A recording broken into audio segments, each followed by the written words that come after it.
என் அருமை உலகத்தமிழ் மக்களே, தாய்மார்களே, பெரியோர்களே, சிறார்களே, என் அருமைச் சீடர்களே, யோக நண்பர்களே, யோக விரும்பிகளே, உங்கள் அனைவருக்கும் என் இனிய காலை வணக்கம். கலைஞர் தொலைக்காட்சி நிகழ்ச்சியில் நலமுடன் வாழ என்னும் பிரிவில் யோகாசனத்திற்கு அதிக முக்கியத்துவம் கொடுத்திருப்பதை நீங்கள் அறிவீர்கள். அதிகாலை வேளையில் இந்த நிகழ்ச்சி 10 ஆண்டுகளுக்கு மேலாக நடைபெற்று கொண்டிருக்கின்றது. வேறு எந்த நிகழ்ச்சியிலும் எந்த தொலைக்காட்சியிலும் இதுபோன்ற நிகழ்ச்சி மக்களுக்கு பயனளிக்கக்கூடிய நிகழ்ச்சி எங்கேயும் கிடையாது. கலைஞர் தொலைக்காட்சியில் ஒன்றின் தான் மக்களுக்கு நன்மை செய்யக்கூடிய, பயனளிக்கக்கூடிய, நோயின்றி வாழ்வதற்கான இந்த நிகழ்ச்சி நடைபெற்று கொண்டிருக்கின்றது. அந்த முறையில் எனது பயிற்சியாளருக்கு இன்றைக்கு நமது அரங்கிற்கு விகாஸ் என்றவர் வந்திருக்கிறார். வயசு 41, பிஇ படித்திருக்கிறார். தனியாக பிஸ்னஸ் பண்ணி கொண்டிருக்கிறார் அண்ணா நகரில். எனது பயிற்சியாளரில் தொடர்ச்சியாக 6 மாதத்துக்கு மேலாக வந்து ஆசனங்களை முறையாக கற்று அவர்கள் 2 வேளையும் வந்து செய்து கொண்டிருக்கின்றார் என்றால் அவருடைய ஆர்வத்தை கவனிக்க வேண்டும். திருமணமாகி ஒரு குழந்தை வேறு இருக்குது. அவர் எவ்வளோ ஸ்லிம்மாக இருக்காருன்னு பாருங்கள். திருமணம் ஆகிட்டாலே வயிறு பெருசாகிடுது சில பேருக்கு, பார்க்கலாம். அந்த நிலையில் இன்றைக்கு அவர் பாருங்கள், தனியாக சிரசாசனம் செய்ய போயிட்டார். கிங் ஆஃப் ஆசனாஸ் என்று சொல்வார்கள். அந்த ஒரு ஆசனத்தை மட்டும் சுவர் ஓரமாக கூட 200 எண்ணிக்கை பண்ணிக்கிட்டு போயிட்டே இருக்கலாம். எந்த நோயும் வராது, எந்த பிரச்சனையும் வராது. மனிதனுக்கு ப்ரெஷர் வராது, டென்ஷன் வராது, காமாக இருப்பான். கடலே உலகமாக புயல் வந்து அழிக்க போனாலும் இவருக்கு ஒன்றும் பண்ண மாட்டார். கம்மன் இருப்பார். இவரை ஒன்றும் செய்யாது. புயலோ மழையோ ஒன்றும் பண்ணாது. அவ்வளோ மனோதிரம் சிரசாசனம் பண்ணுறவங்களுக்கு வந்துடும். பண்டித ஜவஹர்லால் நேரு, இந்திரா காந்தி, அவருடைய குழந்தைகள் எல்லாம், பட்டேல், நேருலாம் ஜெயிலில் ரொம்ப நாள் இருந்தால் அவங்களுக்கு இந்த யோகாசனம் தான் கை கொடுத்தது. அங்கே இந்த யோகாசனம் தான் ஜெயிலில் செய்வாங்களாம். அவருடைய சரிதையில் சொல்லப்பட்டிருக்கின்றது. பார்க்க வேண்டும். ஆகவே இப்பொழுது அவர்கள் சிரசாசனம் செய்ய போகிறார்கள். விஷால் அவர்களே, யூ கேன் டூ இட் சிரசாசன். யூ கேன் டூ இட் சிரசாசன். Yes, do it.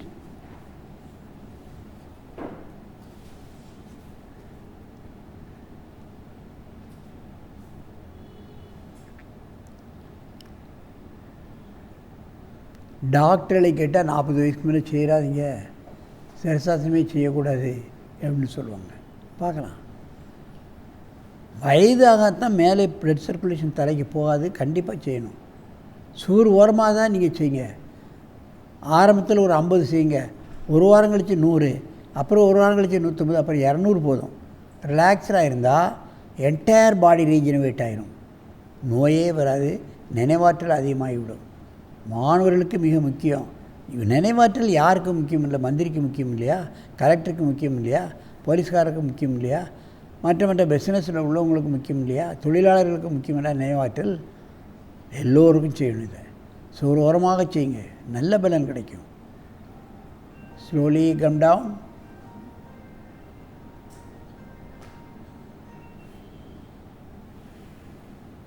Deep breathing.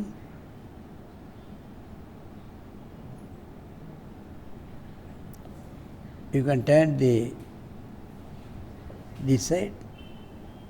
Yes, back side. You can go back. You can do it.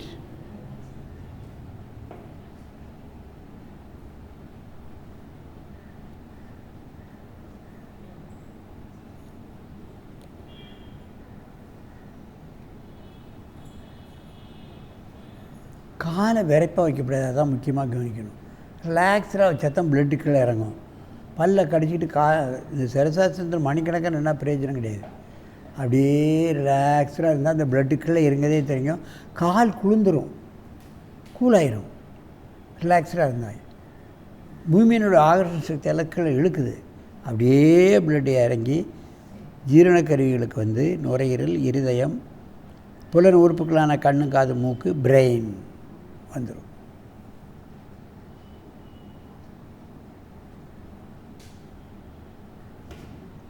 S, deep breathing. You can do head exercise 5 times, sideways 5 times. சிரசாஸ்திரப்பட்ட அந்த leg exercise பண்ணணும். ஏன்னா இங்கே blood இது வழியாக தான் வரும், கொஞ்சம் ஸ்டிஃப்னஸ் இருக்கும். அதனால் கழுத்தை மண்ணும் பக்கவாட்டில், அப்புறம் கிளாக் வைஸ், அப்புறம் ஆன்டி கிளாக் வைஸ் பண்ணி கழுத்தை தடவி விட்டோம்னா அந்த ஸ்டிஃப்னஸ் தெரியாது.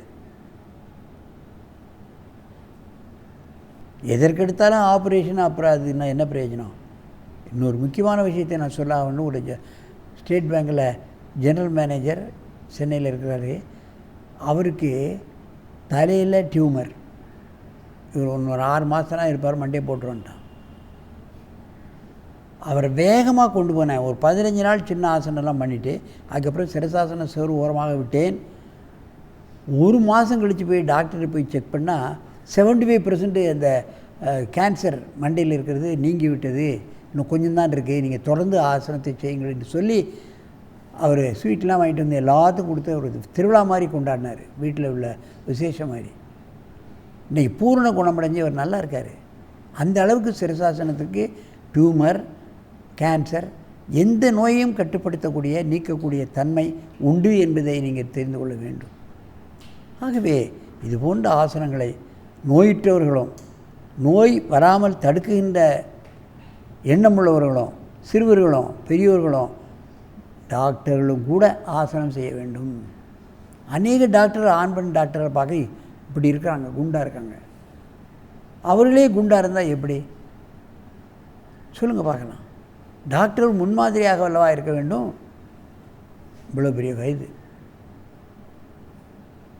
அவர்களெல்லாம் வைத்து குறைக்க வேண்டும், அவர்களெல்லாம் மாடலாக இருக்க வேண்டும் இல்லை. ஆகவே குறிப்பாக டாக்டர்கள் தங்கள் ஆரோக்கியமாக இருக்க வேண்டும், எந்த நோயும் வரக்கூடாது. 2 பேப்பரில் இந்த செத்து போனவங்களுக்கு படம் போடுவாங்க, அதில் பார்த்தா 40 வயசுலேயே டாக்டர் போயிட்டார், 50 வயசுலேயே டாக்டர் போயிட்டாருன்னு போடுவான். ரொம்ப கஷ்டமாக இருக்கும். டாக்டர் எப்படி அவர் 40 வயசுலேயும் 50 வயசுலேயும் உயிரிழக்கிறாரு? ஆகவே அது மாதிரியான ஒரு சூழ்நிலையை டாக்டர்கள் ஏற்படுத்தக்கூடாது. ஆரோக்கியமாக வாழ வேண்டும் என்று சொன்னால் அவர்களும் காலையிலும் மாலையிலும் ஆசனங்களை செய்ய வேண்டும். அவர்களும் இதுக்கு கொஞ்சம் நேரம் ஒதுக்கி செய்ய வேண்டும். அவர்கள் நேரமில்லை என்று சொல்வார்கள். 10 நிமிடம் செய்யுங்கள், நீங்கள் ஆரோக்கியமாக வாழலாம் என்று கேட்டு உங்களிடமிருந்து விடைபெறுவது ஆசனம் ஆண்டியப்பன்.